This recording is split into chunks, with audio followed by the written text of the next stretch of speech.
Story RH, le podcast RH qui ne vous raconte pas d'histoire. Bienvenue à toutes, bienvenue à tous. History is made of stories. Dans cet épisode, nous allons nous demander si le digital peut constituer un risque de fracture sociale en entreprise.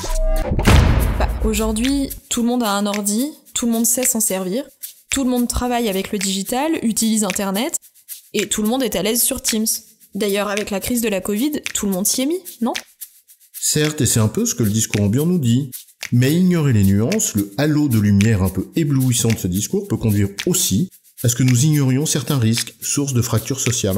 Alors le digital, risque de fracture sociale en entreprise, c'est quoi l'histoire ? Avant de parler des risques de fracture et de leurs potentielles conséquences, il convient de rappeler que non, tout le monde n'est pas à l'aise avec le digital. La maîtrise du digital, par toutes et tous, est une illusion. T'as raison, en 2021, par exemple, l'illectronisme est une réalité qui toucherait plus de 13 millions de personnes majeures en France. C'est-à-dire 26% de la population des gens de plus de 18 ans. Ce manque de maîtrise du digital, et on ne parle pas ici d'en comprendre les sous-jacents ou la portée, mais simplement d'avoir une adresse email et de savoir chercher une information sur Internet, eh bien ce manque-là crée de réelles disparités dans la population.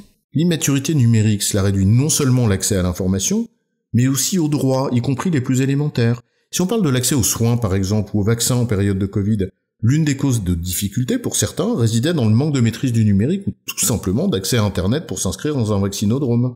Alors, bien sûr, quand on dit ça, on imagine assez aisément le papy et la mamie dans leur campagne sans ordinateur.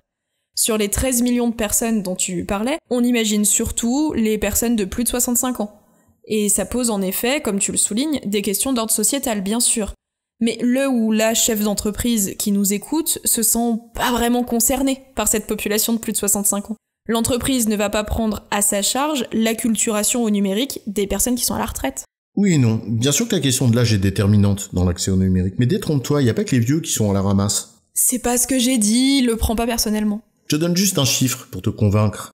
Les 18-24 ans, plutôt jeunes, t'en conviens, et même très proches de rejoindre nos entreprises, si c'est pas déjà le cas d'ailleurs pour certains d'entre eux, eh bien 23% d'entre eux se déclarent inquiets à l'idée de devoir accomplir la plupart de leurs démarches administratives sur Internet. Tu as raison, même les digital natives sont concernés. Être né avec les réseaux sociaux ne veut pas dire qu'on est à l'aise avec le numérique.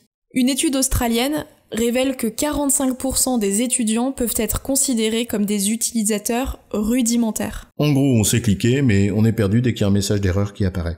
On va pas parler là d'électronisme, bien sûr, mais de là à dire qu'il y a une grande maîtrise de l'informatique chez tous les jeunes, eh ben il y a un pas. Et c'est le cas aussi de certaines personnes entre 24 et 65 ans d'ailleurs. Tant sur la maîtrise de l'informatique, en tant que telle, que sur la conscience des impacts du digital sur les métiers. C'est vrai que quand on sait qu'en 2017, en France, 47% des dirigeants de PME et de TI estimaient que le digital n'aurait pas un impact majeur sur leur activité, quand on voit ce qu'on a vu 3 ans plus tard, le rôle que ça a joué dans la crise, il y a de quoi se questionner quand même.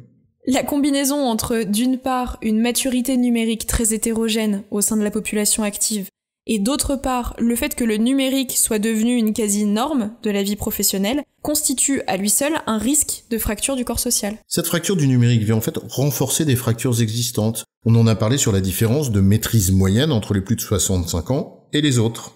Il y a d'autres natures de fractures sous-jacentes. La fracture territoriale entre ville et campagne, les niveaux d'études ou encore de revenus. Ces facteurs sont sans surprise des facteurs déterminants d'inégalité qui existaient avant le digital, mais que le digital vient renforcer encore davantage. Certes, ce dont nous parlons ici relève avant tout des politiques publiques, mais l'entreprise doit s'en préoccuper. D'abord parce que l'entreprise est aussi constituée de populations touchées par une faible maîtrise du digital. Et pourtant, ces populations font tourner l'activité. Parfois même, on en a plus que jamais besoin.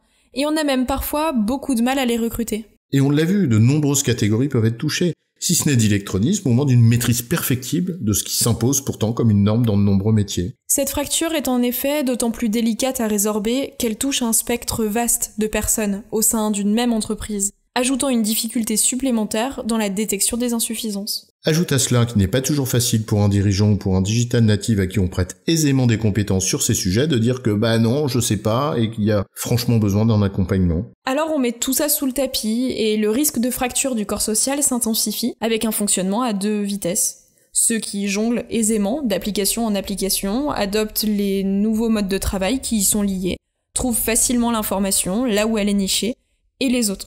Et ces fractures numériques risquent alors d'accentuer des fractures sociales existantes et d'en créer d'autres, à l'échelle de la nation comme à celle de l'entreprise. En résumé, l'hétérogénéité de la maîtrise du digital en entreprise touche toutes les populations. Et il convient d'y prêter sérieusement attention si l'on veut éviter qu'elle ne soit source de fractures sociales. Et il n'y a là aucun fatalisme, car comme tout apprentissage, eh bien il suffit de s'y mettre. J'ai bon, chef ? Oui, tu as bon, mais on va pas en faire toute une histoire. Story RH, le podcast RH qui ne vous raconte pas d'histoire. Retrouvez tous les épisodes sur storyrh.fr.